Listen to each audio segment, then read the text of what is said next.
So I want to talk about Serhii. He's another boxer of yours who you are promoting, and I wanted to talk to you about him because he seems to have an amazing power. A lot of boxing writers and journalists are actually pointing that out. How he's a very powerful boxer. Um, he's been training at Big Bear for his entire career. Uh, in the United States. Now he's training in Los Angeles for the Right. past year. Yeah. He recently had his fight in September in Mexico Yeah. against a Mexican fighter, very strong. His last name is Davila. Yeah. That fight was ended in stop so the Mexican guy just quit basically on his chair after the sixth round. He didn't. He didn't quit. He wanted to keep fighting. Oh, he did. Okay. The trainer had to convince him and the referee. I saw them both talking to him because he wanted to come out, and so he did come out for the seventh round, and then the referee basically just waved off the fight. So he definitely didn't quit, but I think it was the right decision.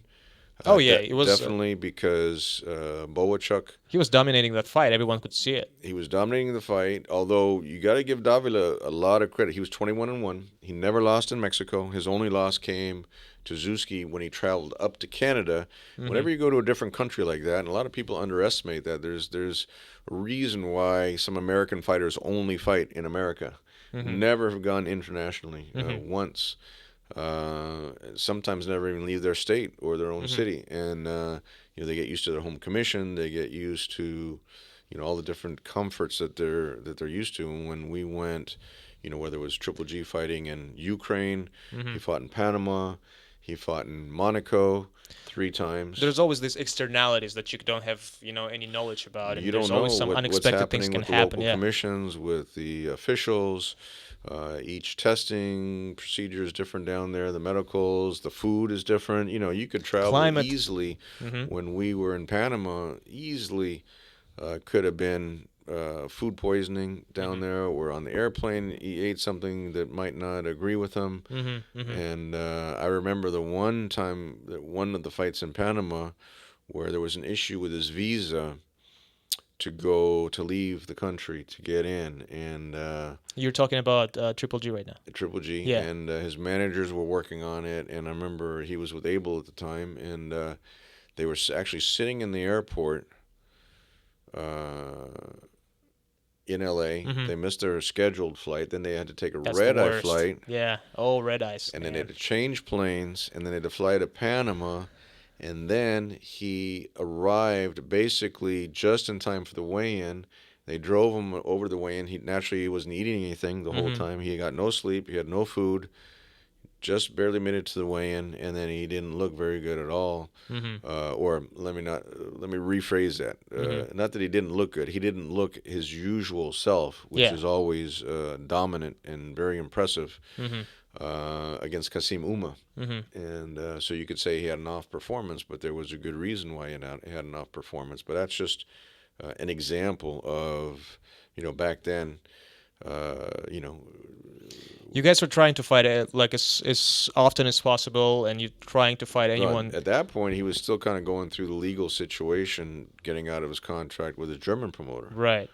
And so he couldn't fight in the United States, couldn't fight in Germany. Panama accepted him to fight over there because he was a WBA champion.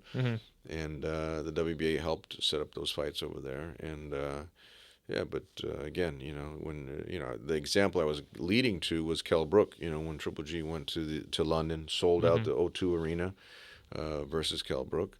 A lot of UK fans turned out. Oh yeah, it was a sold-out arena. To support Triple G. Kell Brook naturally was kind of like the home country favorite, but Triple G had a lot of fans there, and a lot of the UK fans. Look, the UK fans are very educated fans, just like the fans of Mexico. When he would travel to Mexico and do interviews or do charity appearances, things like that. Yeah, absolutely. But so Bohachuk traveling to Mexico during the time of pandemic is kind of a risk that you guys took, because not only that adds a whole nother twist to it. During the pandemic, You know, There's like a low action, so there's low activity. Serhii was supposed to fight in March and at the end of March, but that yep, fight got canceled because of COVID. because of So COVID. That's he right. had to basically be on hiatus, and that kind of affected his training as well, as far as like what he told me.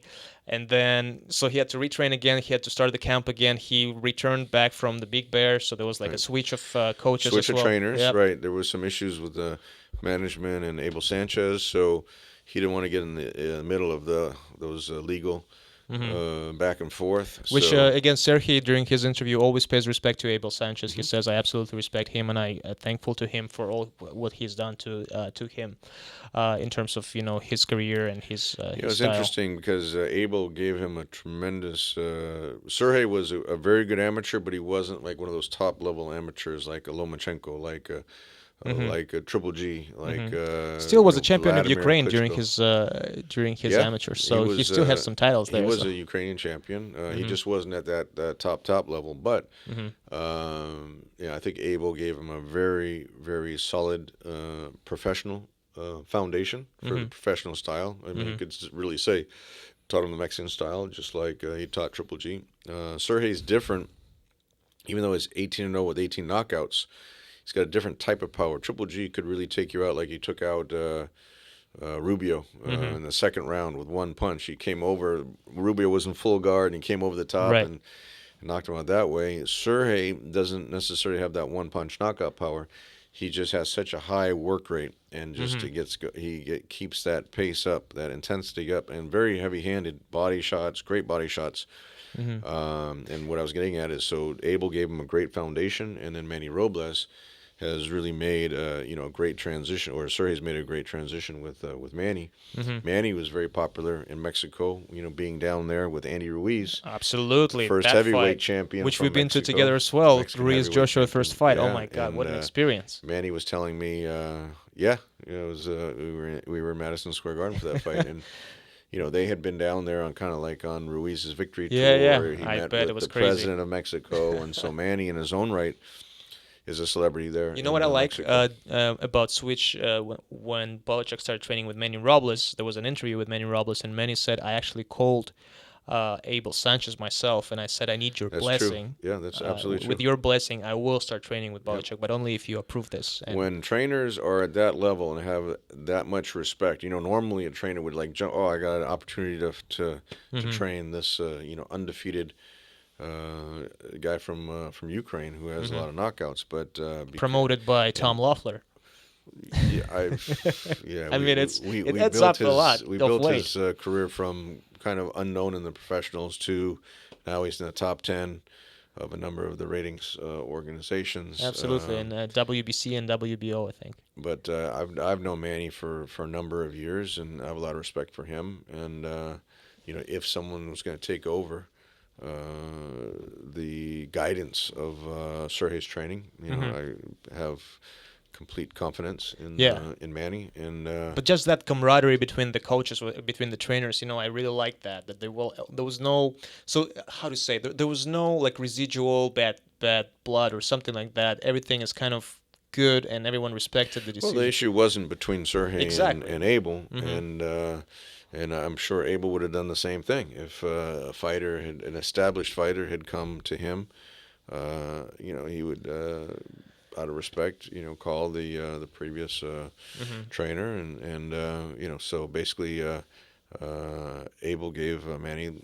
Not that he needed his permission, Exactly. but basically his blessing. Like, yeah, go ahead. Serhii's a great guy, good training. Kind of explain the situation. It wasn't by choice, really, between them, and I think Serhii's in good hands right now. And You know what I like about his last fight, which was the first fight, by the way, with Manny Robles, so that needs to be accounted there as were well. so many. I tell you, Serhii, Samir. Uh-huh. I tell you, there was so many variables in that fight. It's crazy that you made it happen. I mean, it's Well, during the pandemic, exactly. there was really no shows here in California.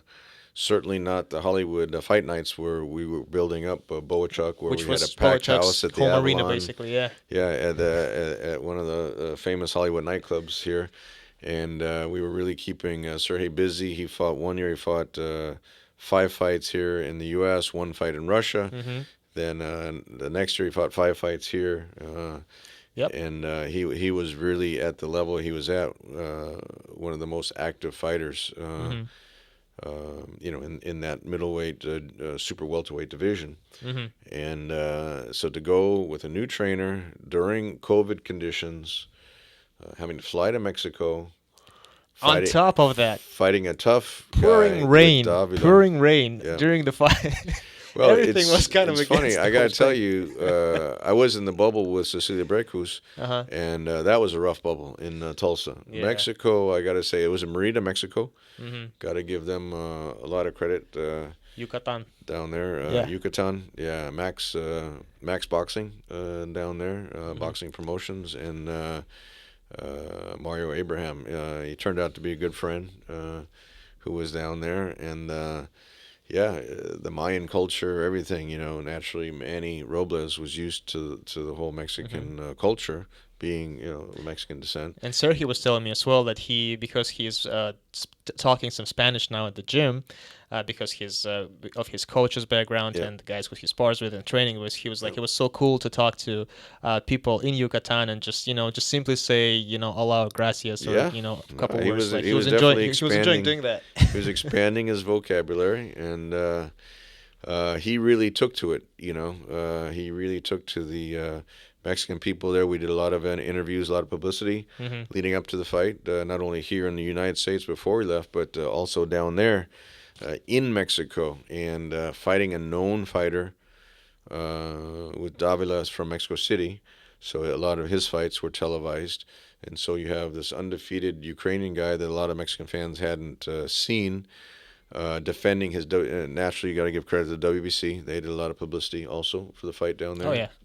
And fighting a known strong fighter in Davila. A lot of people thought Davila was going to win the fight. They're like, who's this Ukrainian guy coming down here fighting in our territory? And He came to win. I mean, from the round one, he just started pressuring Serhii, and it was Yeah. interesting to see Serhii under pressure because that was the first time I saw Serhii kind of going into defense position, and even he told me himself, like, this is the first time I actually, realized like I got to practice my defense skills with him, and he was really proud of the fact that he. No, Davila came out very strong, throwing a lot of punches, and really had Serhii backing up the first part of that first round. Then, I mean, you don't want to be stupid and just go, all out, and you never know, Exactly. You gotta be Serhii smart. didn't take the bait during the Right. first round. You got to be could've- smart. Yeah. You got to use your boxing skills. He didn't fold under pressure. You got to give Davila a lot of credit. He was very confident during the whole build-up to the promotion. At the weigh-in, He looked great, too. He at was the in press shape. Yeah. conference. He was in tremendous shape. And but after that second round, then he started turning the tide and took over from there. And then getting back to your point, that after 6 rounds, it was smart that the corner stopped it. Oh The yeah. I referee mean, stopped everyone it could see it. because Davila is a great fighter, but it's one of those things where it's better to live for another day. another Certainly, fight, he yeah. didn't want to stop the fight, but the corner stopped it, which was smart. And I'm sure there's a lot of other guys in that division that Davila can beat, just not Serhii Bohachuk, who I think Bohachuk will go on to win a world title. He's